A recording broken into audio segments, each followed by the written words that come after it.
Welcome class 10. Today we'll learn in detail about total internal reflection. So, suppose here is a surface between air and water, or let's say simply the rarer and denser medium. So, this is the rarer medium and this is the denser medium. So, here in first condition, let's say that the light is incident at the surface, and suppose if this is the normal,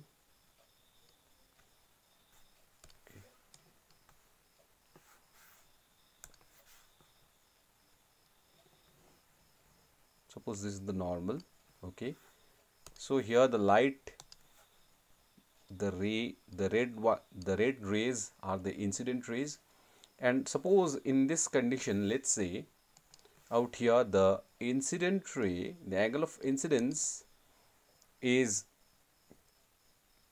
less than the critical angle, then simply if this is the angle of incidence, then the ray after getting refracted will bend away from the normal. All right, so this will be the refracted ray and this will be the angle of refraction. So simply the ray gets refracted away from the normal. Instead of traveling in a straight path, okay, it gets refracted and it moves away from the normal. So this is the simple case of refraction when the angle of incidence is less than the critical angle. And in next case, let's say that here this is the angle of incidence and let's assume this is the normal. All right, then the angle of refraction, the refracted ray will graze on the surface.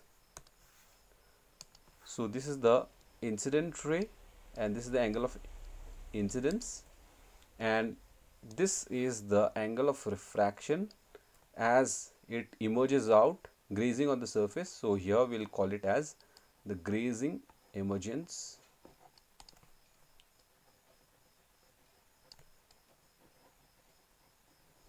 and the angle made over here is 90 degree. So the angle of refraction will be equal to 90 degree, and in this case we will say that the angle of incidence will be equal to the critical angle.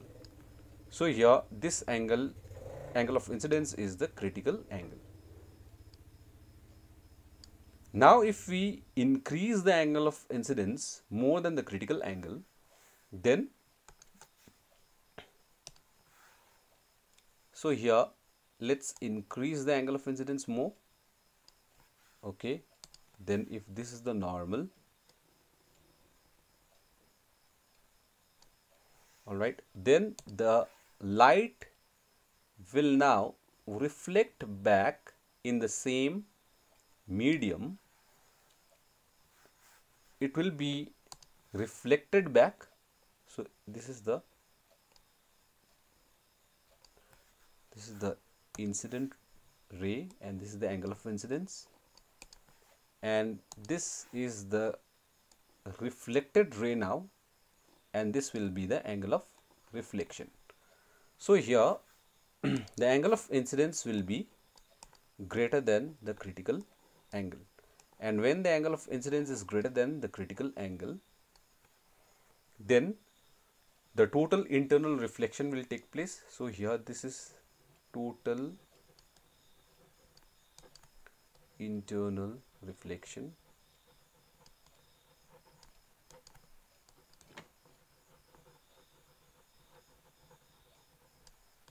So in total internal reflection, the laws of reflection will be valid. So here the laws of reflection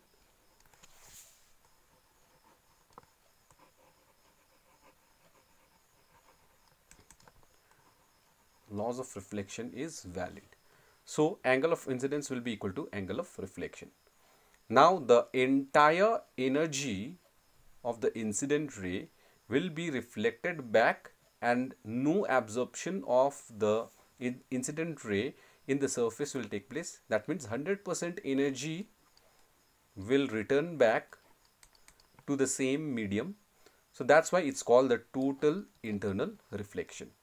So out here in total internal reflection, the total amount of energy gets reflected back.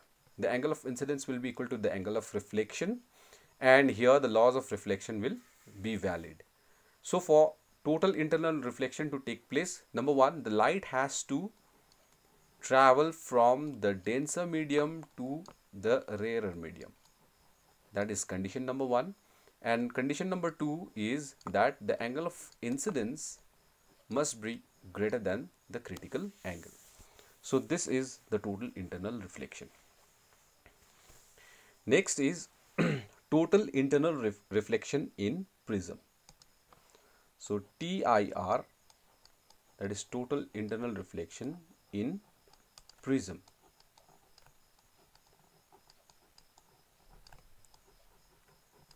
All right. So let's say that there is a right angled prism. So here we have a right angled as well as isosceles prism. So isosceles means that this side and this side is equal. So let's name it as A, B and C, which is right angled at B. So AB is equal to AC, and this prism, if AB is equal to AC, then we call this kind of prism where the angle B is right angled, right angled isosceles prism. So this is right angled as well as isosceles prism. That means this angle is equal to 45 degree and this angle is also equal to 45 degree. So this is the prism, right angled isosceles prism ABC.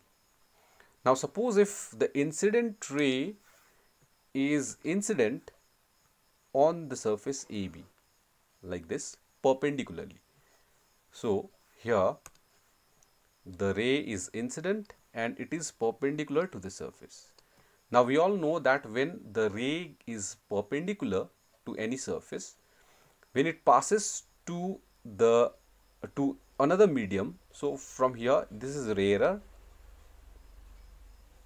and the glass prism is the denser medium. So the prism ABC is denser medium.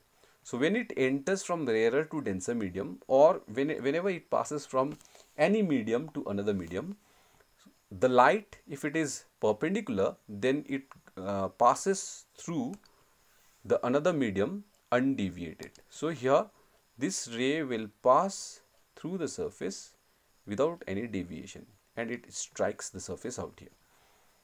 All right. So here in this case it passes into the glass prism without any deviation, making the angle 90 degree. So this angle is also 90 degree and this angle is also 90 degree. Now after it strikes the surface, which is not 90 degree over here, the surface AC is not perpendicular for this ray. Okay. Now we will draw the normal at that point. So let's say that for this point the normal is this one. So when it strikes the normal, now it will bend away from the normal or it will get reflected back inside the same medium, and it depends on this angle of incidence. So let's find out what will be the angle of incidence out here. So now if this angle is 45 degree and if this is 90 degree, that means this angle is also 45 degree. All right. Now if this is 45 degree and this is normal, that means it is making 90 degree with this surface AC. So here this angle will also be equal to 45 degree. That means the angle of incidence out here is 45 degree, and we know that the critical angle for the glass is equal to 42 degree. In the previous class we have learned that the critical angle for glass is 42 degree, and here 45 degree is more than 42 degree. That means the angle of incidence is more than the critical angle. So in this case the light will get reflected back following the total internal reflection. So here the total internal reflection, because of this angle of incidence being greater than the critical angle, here the total internal reflection will take place. So let's reflect out here. Okay, so the reflection out here will take place something like this. All right. So the reflection now has taken place out here. Let's say this is the reflected ray and it makes a certain angle over here. Now this angle will be equal to the angle of incidence, because angle of incidence and angle of reflection is supposed to be equal when it undergoes reflection. So here this angle will also be equal to 45 degree. So this angle is 45 degree. Alright, now if this is 45 degree, that means now since this normal makes 90 degree with the surface AC, this angle will also be equal to 45 degree. And now if this is 45 and this 45, then the total must be equal to 180 degree. That means this angle is equal to 90 degree again. That means when it strikes the surface BC perpendicularly, that means now it will come out of the glass without getting deviated. So here again the light will emerge out of the prism perpendicularly, okay, perpendicular to the surface BC. Okay, please check that this my drawing is not up to the mark, okay, because I am just using the freehand drawing. So over here this will emerge out and this angle will be 90 degree.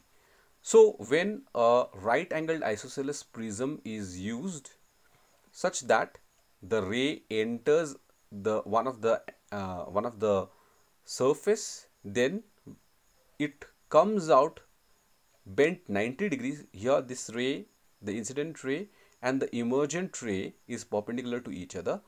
Had there been no prism in this point, then the light would had undergone this, this path, okay, it would have moved on. But here the light has bent 90 degree and the path of the light, the emergent ray, has been deviated 90 degree. So this kind of prism is used to bend the light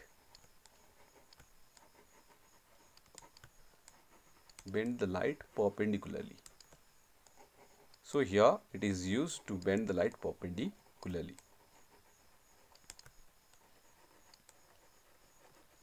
So this is the first use of the right angled isosceles prism.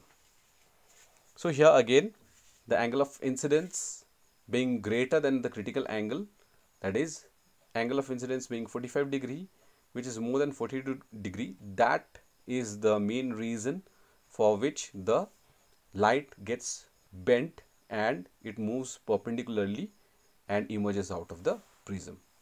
So this is one of the use. Another use is, suppose let's now again draw the prism. Okay, again this is the right angled isosceles prism.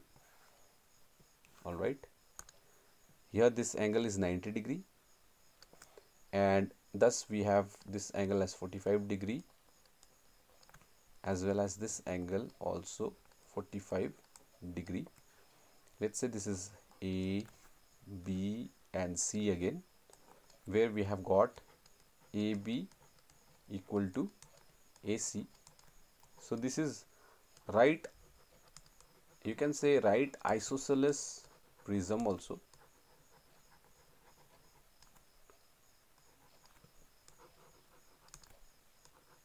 So the right isosceles prism ABC, where angle B is 90 degree and 45 degrees, the two of the base angles 45 degrees each.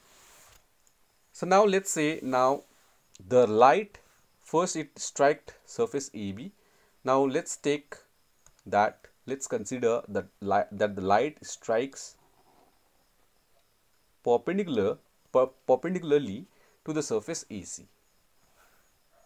All right, so here this is the incident ray making an angle of 90 degree, that is perpendicularly on the surface AC. So when it strikes the surface AC of the glass perpendicularly, obviously the light will pass through undeviated through the prism. So out here this light will move directly inside and it will strike the surface AB now. So here this is the ray which gets through the prism and it makes the angle of 90 degree out here. This is 90, so this has to be 90, and if this is 45, therefore this angle out here is also equal to 45 degree. Now this is being incident at the surface AB with angle 45 degree. Now let's make normal at this point. Sorry.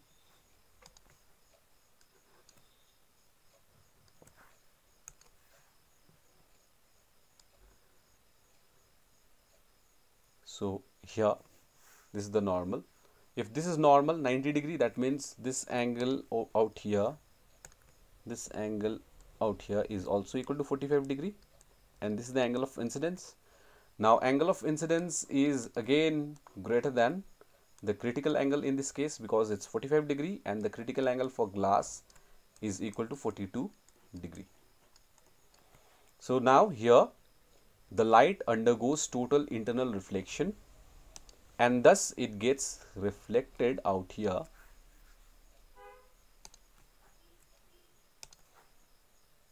Okay. So from here it gets reflected like this, somewhere over here. All right. Now if this angle is 45 degree, that means the reflected ray will again,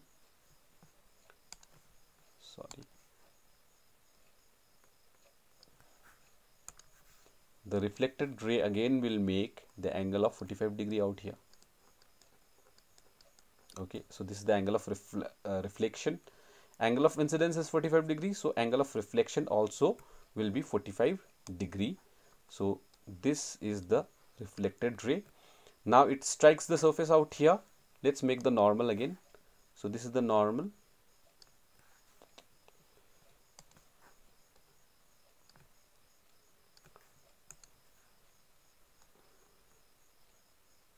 So this is the normal. Therefore this angle, if this is 45 degree, therefore this angle is also 45 degree out here. And if this is 45 degree and this 90 degree, so we can say this angle is also equal to 45 degree. And if this is 45, this is 90, so this angle is also 45 degree. Now this is the incident angle of incidence 45 degree, which is more than 42 degree. So out here also the light undergoes total internal reflection and thus it again reflects back to the towards the surface AC from here like this. All right. So this is the reflected ray, and here this angle again will be equal to 45 degree because angle of incidence becomes equal to angle of reflection. This angle of incidence is equal to angle of reflection 45 degree, and thus it strikes the surface AC. Now this is 45 and this angle is normal, so 90 degree, thus this angle is also 45 degree. Now if this is 45 this is 45, that means this angle has to be 90 degree. Now if it strikes the surface AC perpendicularly, that means it will emerge out of the prism, again making the angle 90 degree. Alright. So from here it will emerge out like this, and this will be the emergent ray. So here we can see that the light which strikes the surface AC, after undergoing two total internal reflections, it will bend back and move in the same opposite path, okay, in the opposite direction. All right. So here the light bends 180 degree. All right. So this prism turns the light or bends the light 180 degrees. And again here you can see that angle of incidence is greater than the critical angle, which again helps the light to undergo total internal reflection, and thus the light bends 180 degree back in the same path. So this is how total internal reflection takes place in the right isosceles prism. Two of the cases, the first one was in the first one the prism was used to turn or bend the light 90 degrees. Here it is used to bend the light 180 degree. Okay. Now in the next part you will see, let's say that this is a right angled prism, but it's not isosceles now. All right. So here this angle, let's say it's 90 degree. This angle is 30 degree. And this angle is suppose 60 degree. Suppose this kind of prism is there where you have 90 degree, 30 degree and 60 degree as the three of the angles, and let's say this is the incident ray. Okay, sorry, first we'll name it as A, B and C, and let's say this is the incident ray now being incident at the surface AB. All right. Since it makes the angle 90 degree out here, that means there will be no deviation. So the light will move inside the prism without getting deviated, and it strikes the surface out here. And here we need to draw the normal. So let's say this is the normal now. All right.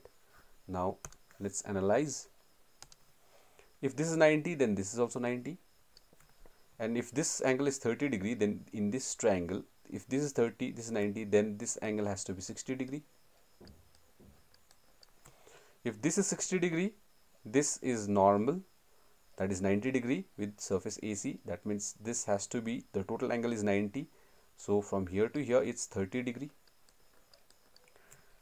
All right. Now 30 degree for a glass, the critical angle of the glass is 42 degree. Now in this case, the angle of incidence is less than the critical angle. So here the total internal reflection won't take place. Thus the ray of light which emerges out, okay, so the ray of light which emerges out from here will bend away from the normal. Okay. Here this is the emergent ray, and the angle which it makes out here will be this one. This will be the angle of refraction, and this angle of refraction will be more than 60 degree. So here this ray won't reflect back into the same medium, but instead here the ray will be refracted. Okay, so here the ray, the emergent ray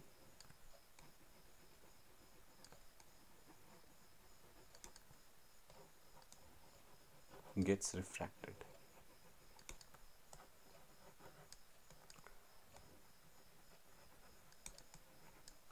Alright, so this is how the total internal reflection in prism takes place. I hope it's clear. Thank you.